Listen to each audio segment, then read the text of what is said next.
Welcome back to LoveBytes. We had a Welcome back. slight glitch where the stream went down for a moment, but the stream is back and everyone's happy and hunky-dory or honky-dory as it may be. It's racist. You're racist. That's how I know. Yeah, exactly. Next question. Dear Neil and guest, I am a 16-year-old male Terran. That's a StarCraft joke for you non-video game players out there, Patty. I appreciate that, actually. With zero means of transportation. Public transportation in the area I live is non-existent. My parents work all week and their days off they won't take me anywhere. The problem is I have zero social life outside of the internet friends thanks to my weird schooling situation. I graduated. Getting a license isn't an option at the moment. Driver's ed is expensive. So what do I do? Just keep on keeping on with no real people relationships? From location withheld. With love. Side question, my friend plays Zerg. How do I convince him Terran is superior? Thanks. If your friend plays Zerg, you need to give up on him as a person and as a friend and really just move on. Find some Terran players. Zerg are the scum of the earth, but at least they're not Protoss. As for how do you... I personally ride a bike everywhere I go. Bicycles are solid. I would wonder how easy it is to get around a place that has no public transportation, like by terrain standards and how expansive things are out there. Mm-hmm. I don't know. But yeah, I ride a bike to get out. Bicycle, skateboard, a scooter. Well, yeah. Well, I mean, like a push scooter. Yeah. Rollerblades. Rollerblades. Roller skates. Pogo stick is a good one. How old are you? Hitchhiking? 16. Oh. Stilts, like really big stilts, can increase your walking speed. Those kangaroo ones that you like essentially hop, like the jumping stilts. People are going like 30 in those. Oh yeah, no, the ones that are like bent backwards, like Shelf and Portal. Yeah. Oh, they're so cool. Those guys. Oh yeah, you could take off on those, man. And yeah. Trust me, you're gonna make friends quick because everyone wants to know why you did that. Yeah. A unicycle. My brother rode a unicycle for a semester in college to and from classes. Mm-hmm. He was that guy. I had a guy in my Japanese class in college that rode a unicycle to class every single day. Yeah, that was my brother. Well, not your. Yeah, that he was that guy. Yeah. That hypothetical, theoretical, ontological guy. In that regard. But assuming that for some reason these alternative methods of transportation cannot work, like perhaps you live in a crater in a mountain, so you literally have to go uphill both ways to get home, you know. Assuming something like that goes down, then you have absolutely no other option, so you just keep on keeping on and make friends on the internet. Yeah. And then wait till things are able to change. Yeah. But put yourself in a position where they can change, you know? Yeah. But I tell you what, your body is fantastically designed for movement and walking. I thought that was going in a very different direction. Okay. All right. I'm curious as to where your mind was going with that then. Nowhere good. Let's move on to the next question. My girlfriend is like a genie in a bottle needing to be rubbed the right way. Heyo. Can you please give me advice on methods or massaging so I can make a big impression and she likes what I do? This is not a sex advice show. I'm not saying that we can't give such advice. I just don't want to run a sex advice show. I think you should ask her those questions anyways. If she has to be rubbed a certain way, then she's the one that knows in which direction to rub. Yeah. So ask for guidance. Talk to your girlfriend. Or go find a good female friend of yours and just practice with her for a while and then go try with the girlfriend. Yeah, and then when you tell your girlfriend about that, she'll be so excited that you cared so much to practice. Yeah, like you put in all those hours with another person to, you know, getting it right. Yeah. Yeah. Yeah, they love that. It shows that you care. Horrible advice, Neil. This is the type of show you run here. That's why I Why put the don't you go disclaimer at play the with some beginning. other girls? That's why I put the disclaimer at the beginning, Patty. Okay, okay. All right. Hello. Neil and guest, I have a few questions, but first a little background information. I am 22 years old. When I was back in high school, I had no problems with girls. I had a girlfriend and such. I started losing my hair when I was 17. By the time I was 18, still in high school, I had the hairline of Jason Statham. Obviously, I'm not Jason Statham good looking, but believe me, I'm not that bad looking. Fast forward, now I'm 22 and had my senior year in college. I've acquired the nickname Uncle Creepy because one time at a bar, the girl I was talking to said, "Wow, you look exactly like my uncle. That's creepy." My friends found out about this, thought it was funny, so did I. But now the name's stuck. Not the best nickname, but whatever. No, it's a terrible nickname. You have to kill that. Um, Another time, this girl tells me that her friend likes older men and that I should go talk to her. She was 21, I'm 22.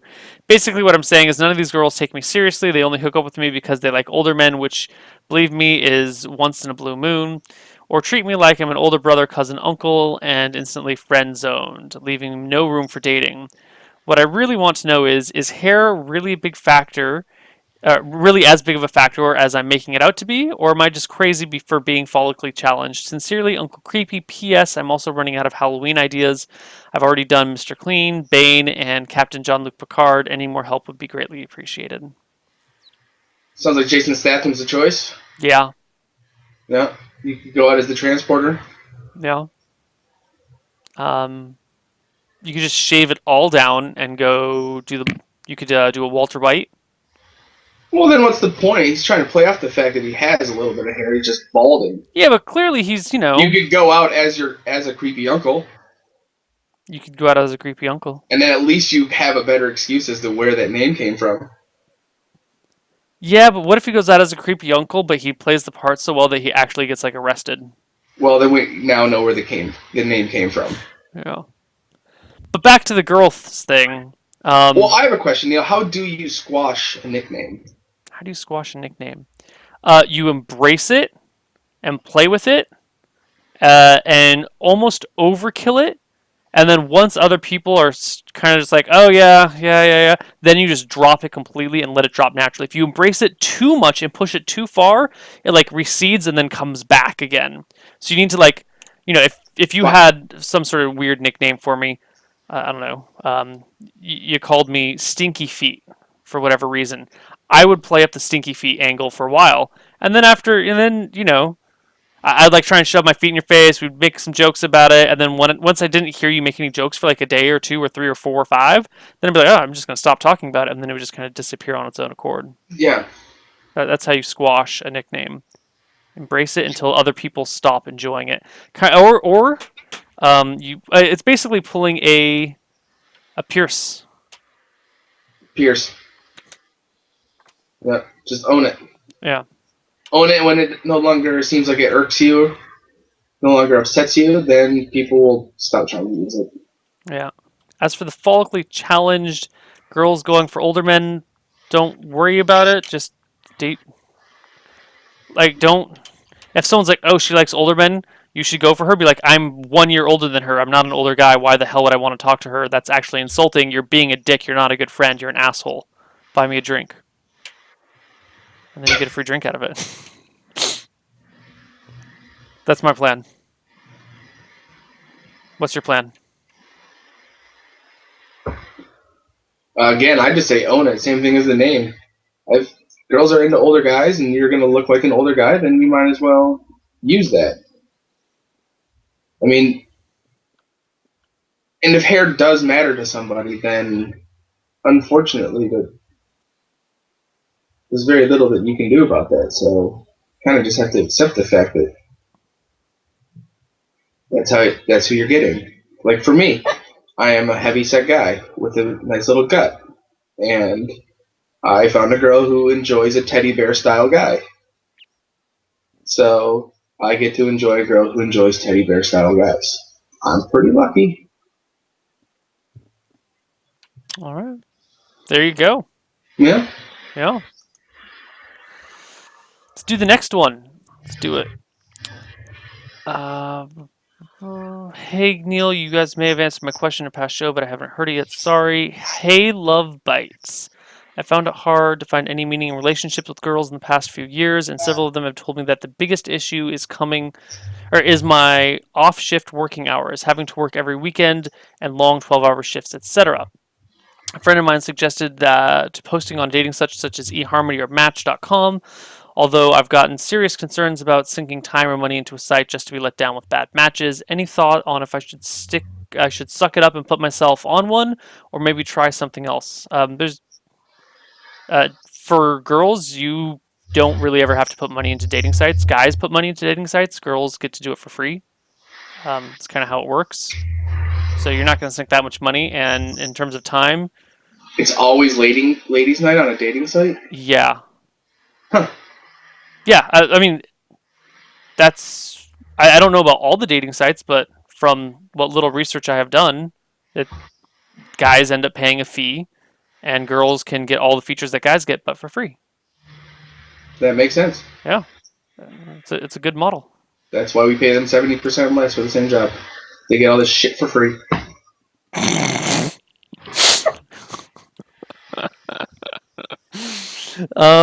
We're equal.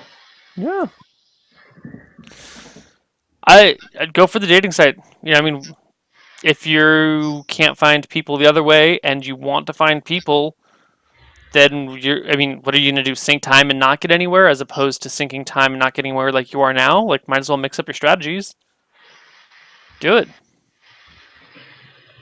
I have plenty of friends who are married to or long in a relationship with someone that they've met online. Yeah? Yeah. Including some of my best friends and relatives. Did not know that. I don't... What? Did not know that. Yeah. Well, I don't necessarily see why it's important, because you meet people how you meet people. Mm-hmm. So, whether it's if you meet the right person on a dating site, it doesn't really matter. If you go, going back to the money thing, like, if you go spend $40 at a bar and you go home with somebody, then you paid $40 to go meet somebody. If you go to the bar with that intention. If you pay $15 a month for a dating site, then you're spending $15 a month to meet a girl. Yeah, it's not that bad. Yeah, it's just another way. It's another way of connecting to people. That's like 2 drinks a night, it's 2 drinks a month. Yeah, and you're going to go to the bar, and you're probably going to meet people. The hard part is that, you're probably going to go to the bar, and you're going to meet people who don't interest you, much like a dating site would. You might go out on a date with somebody and not enjoy them. But the difference is that you just met at the dating site first. And there are all sorts of algorithms to help you compute who the right person is for you. It's legit. I would try it. I say give it a go. Give it a go. Let's move on. Hello, I have a question. A friend of mine broke up with her boyfriend about a month ago. They broke up because she was unsure about the relationship. For about 18 months, she kept saying that she wasn't sure if she loved her boyfriend, and both of them were doing too well in that time period. Now she says she loves him and wants to go back with him, but while he says he loves her and he is probably sincere, he doesn't want to go back into the relationship with her. I agree with the guy because I've been in a similar relationship and it wasn't nice, but my friend keeps asking me for advice on how to get back with him. While I want to help her, I don't really know what to tell her. Help, Anon. P.S. Sorry for bad grammar. English is my second language. Let's do this again, because I didn't really catch that the first time through. A friend of mine broke up with a boyfriend a month ago. They've been dating for a while, and they broke up because they weren't sure about the relationship. So essentially, when it was going well, she wasn't sure if she was happy. Right. Now she says she loves him and wants to be back with him, and he says he loves her, but he doesn't want to go back into the relationship. And this guy agrees with the dude and not with his friend. But the friend wants to get back with him still. And while I want to help her, I don't really know what to tell her. Dude, be honest with her. Tell her that, she only broke up with him a month ago. They've been dating for 18 months. If they date for 18 months, they need, like 6 to 9 months to get over each other. Almost everyone goes through I just broke up with them a month ago. That was the worst decision of my life. I totally need to go back and, reconnect. Everyone does that shit all the time. I've done that twice. Once successfully, but I waited like a year. Once I went back and made a complete fool of myself. And then, like 2 months later, I'm like, oh my god, thank god that did not work out. That would have been the worst decision in the world to get back with her. You know? Just remind your friend all the reasons that she didn't want to be with the guy. And remind her that, she can be with other guys. And go be a good wingman for her. That's my advice. Yeah, I'd back you up on that. If she wasn't happy for 18 months, she's just unhappier now for the past month, thinking that she was better off. But obviously, she needs something more than she's had. Yeah. Something wasn't working out for 18 months to where she was second guessing herself the whole time that was a relationship. Yeah. I think that was pretty solid. Let's pound this next one into the ground. Hello, LoveBytes. Hello. I am 18 and will soon You be never going say to hi college. back, Neil, do you? No, I don't say hi back. Why not? Because I'm a shallow person who only cares about their questions and not about their feelings or Perfect. simple greetings. Yeah. Okay. Yeah, I just wanted I'm to an make asshole. sure. I think is what you were looking for. Yeah. I am 18 and will soon be going to college. And my problem is that I've been homeschooled most of my life and I have no experience with girls in general socialization.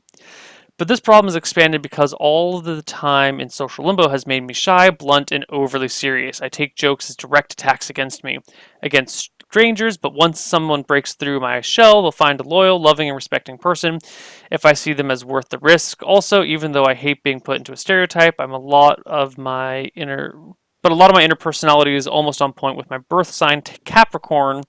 So this is a twofold question. One, Oh. what do I do to even approach a girl, break the ice, small talk, etc., given the social awkwardness?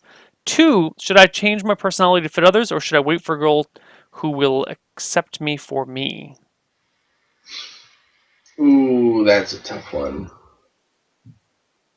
I would have to start off by asking yourself if you're happy with where your personality is. Because it sounds like you are sort of ashamed of it, or you're not happy with what it gets you. In which case, that's up to you if you want to change it. Otherwise, if you're happy with who you are, then don't change it for girls. At least not permanently. Stay with who you are. Stay with who makes you happy. Because, to be honest, you can sleep with a girl every now and then, but you're going to sleep with yourself every night. And if you're not happy with that, then you're going to wake up upset with who you went to bed with. Yeah.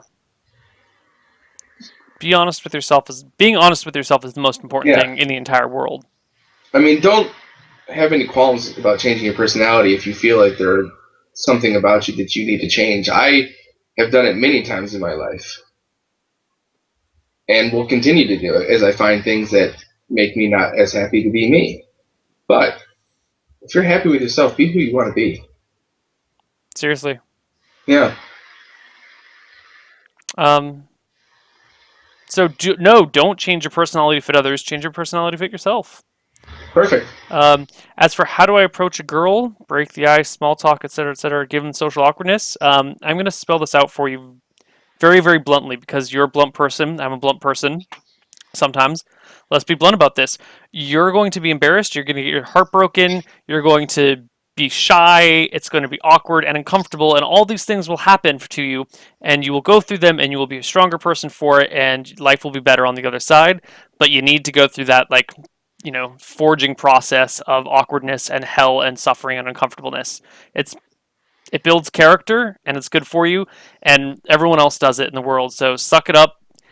Grit your teeth, be like, all right, fuck it, I'm going to go be awkward, and then go up to a girl and try and talk to her and just freeze and panic and turn around and run away and be like, I can never talk to her again. But then the next time you try to talk to a girl, it's going to be a little bit easier. Because it can't be as bad as that last time. Seriously, nothing's going to be bad as that last time. Nothing's going to be bad as that time. Yeah. Unless you poop your pants. Yeah. But then, you know what? You should just go up talk to a girl and then poop your pants on the spot. You should make your first one as terrible as possible. That way, every subsequent one will be Totally. easier. You're saying going there with the intent of just blowing it the first time. Yeah. The first time you ask out a girl, you use a cheesy pickup line, fumble, like literally like drop your keys, poop your pants, have to call your mom to pick you up. Stumble every time you say anything. Get stuck in a tree, get the fire department there to get you out. Everyone will be talking about you, and then the next time you make an impression, boom, you're going to be amazing compared to that, and everyone's going to love you. I would say don't go to quite that extreme, but yeah. Yeah. I mean, go out there knowing that you're probably going to make a fool of yourself, but be blunt enough with yourself that you can laugh about it. Yeah. And this is how you approach a girl. The same way you would approach a guy. Literally, they're people too. They're not like animals that you need to like let them sniff your hand for a few moments before you scratch them behind the ear. If you'd approach a guy, be like, "Oh, hey, you're playing Pokemon? I like Pokemon too." And then you see a girl playing Pokemon, just be like, "Oh, hey, you're playing Pokemon? I like Pokemon too." Don't get it out of your head. You don't want the idea of like, I'm interacting with this female. She's a female person. I must treat her as a female because she is a prospective mate, and all my interactions with her must be built around the concept that she is a prospective mate for me. Like, that's gonna fuck you up in the head, dude. Like, treat them as normal people, and then you'll like build a friendship with them that turns into something amazing, or you'll just like have a natural chemistry right off the bat, and it'll be great too.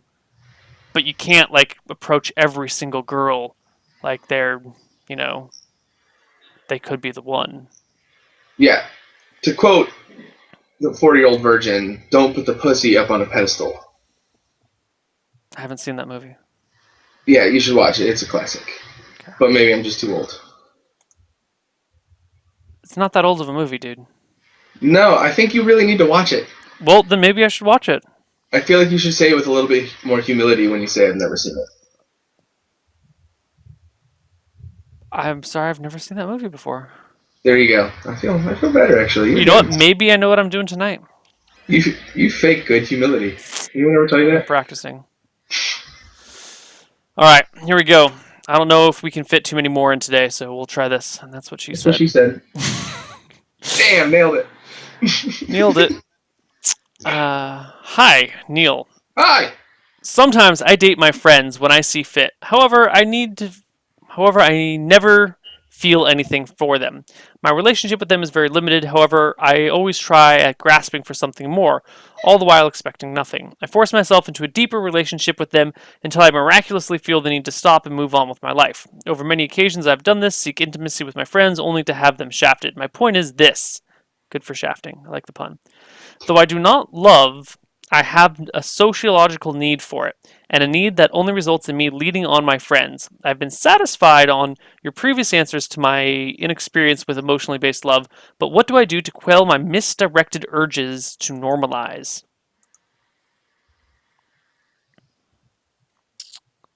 So sometimes you date people, you get super into a relationship, but you're kind of faking it the entire time, and then eventually you're like, fuck, I don't want to fake this anymore. Peace out. How about stop dating your friends? And yeah, that's what I was thinking, but really I was wondering if that honest. was too obvious. I think the issue here is like honesty. I think it's a matter of you're in a relationship and then you do the things that you're supposed to do in a relationship, and they come like naturally and automatically to you, and you're good at, hiding the fact that your feelings are not necessarily there. So you need to be, next time you go into a relationship with someone, when they're like, "Oh, baby, I really want to do this and this, and inside you're like, I don't really want to do that, but it's what you do in a relationship, so let's just do this. Be like, you know what? I actually don't want to do that. I need me time, and be honest with them about how you feel, and that way they will respect you for who you are, and you're respecting them for who they are, and then you build like a relationship where you don't have this like,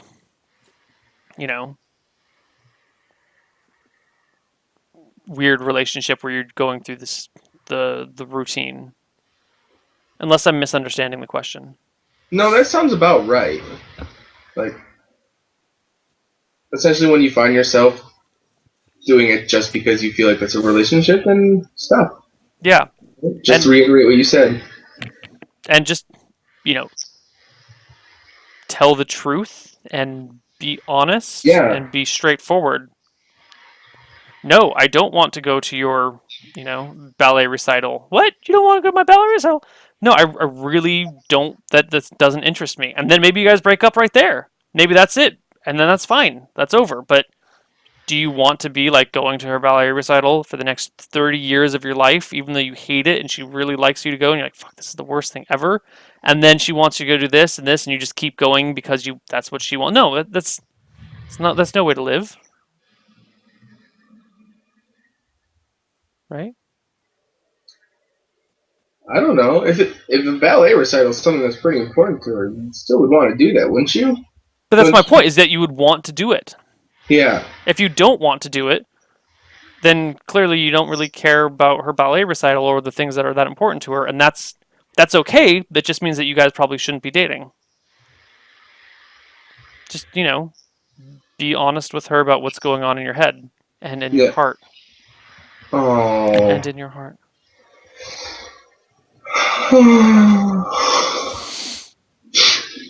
That's right. I occasionally write some poetry. Oh my god, this question's way too long. We can't answer this. I'm looking for a short one that we can do because we have a little bit of time. Oh, that's what she said. Yes. Because we have a little bit of time. Here we go. Ooh. Question submission. For one who isn't very socially adept when it comes to person-to-person interaction, yet can talk to masses of people, approximately 400 plus, without fail or show of tension, how does one express interest in another while keeping their cool? Thank you kindly, Austin. So you're good at talking to groups of people, but you can't do one-on-one interactions. Wow, I know exactly what you are talking about. I do too, actually. How do you keep your cool when talking to another person? I don't. I buckle and I make a fool of myself and I feel awkward and then I think about it for the next 6 days and just kind of dwell in my shame. Wow. That's the advice you're going to give? I know, that's what I do. I don't... Give me advice, Patty. How do I fix this? That is what I do, actually.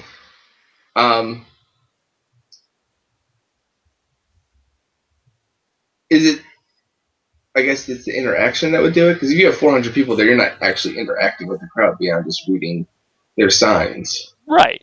Their applause and how they're reacting to you. And I guess you just have to do that on a more micro scale than on a macro scale, right? So yeah, but on a micro scale, there's so many fine points that change. Of course. It changes because on a macro scale, they're reacting to you mostly, and then you react slightly to them.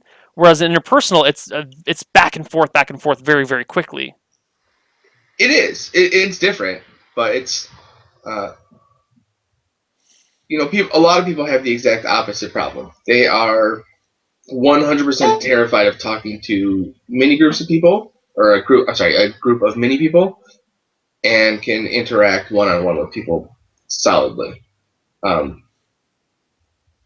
I'm not necessarily one of those persons. I do pretty well in front of a group and go one-on-one and feel very awkward, but I have practiced a lot, and essentially the same way I got comfortable talking in front of people by doing it, I've done with one-on-one interactions.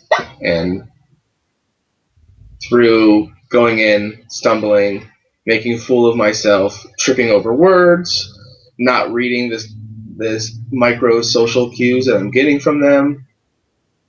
But my macro scale and my micro scale are starting to come together a lot more.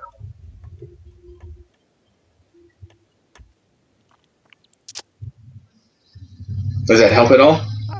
How does one express interest in another while keeping their cool? I don't know, dude. When you figure it out, let me know. I don't know. I mean, I do this shy, awkward, charming guy. That's my move. I don't keep my cool, and I use that to my advantage by being like adorably awkward.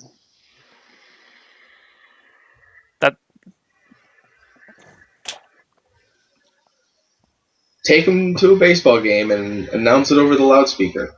I don't know. Do it in front of a group of 400 people. Probably be a highly romantic gesture. What? But you know how do you do stage 1? That's like stage 10. How do you do stage 1? Step 1.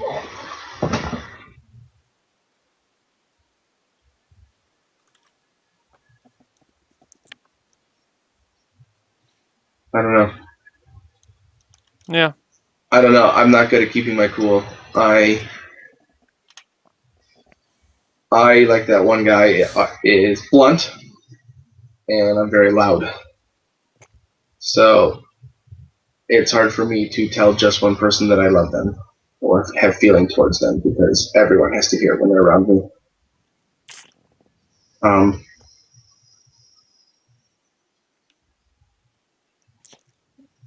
I really don't know. Yeah. Well, Austin, when you figure it out, let us know, and we can write a book, the three of us together, and sell it and make millions of dollars. I like this plan. I like it. And that's it for LoveBytes, actually. That's it. Woo! We have no more time today. Oh. So. First I was excited, but now I'm actually really sad. Oh, well, you can come back another time. Fine. I really enjoyed myself, though. Yeah? Yeah. Good. I'm glad you had fun. I hope it met your expectations. Yeah. It's almost exactly how I expected me to be. Well, there you go. Nervous and unsure of myself. Do you have any last words or shout-outs or things that you would like to say to the masses? The unruly masses? No. No, I can't think of anything off the top of my head right now. Yesterday's the past, tomorrow's the future, and today's a gift, and that's why they call it the present. That work? Sure, that works. Perfect. That's it, guys. That's it. All I have to say is a week from Tuesday, 120-hour stream, Tuesday through Sunday, 27th through the 1st. Be there for any part of it. I might be there. Patty will be in and out. Probably. That's what she said. And that's it. We're ending on a that's what she said joke. Later, guys. Bye.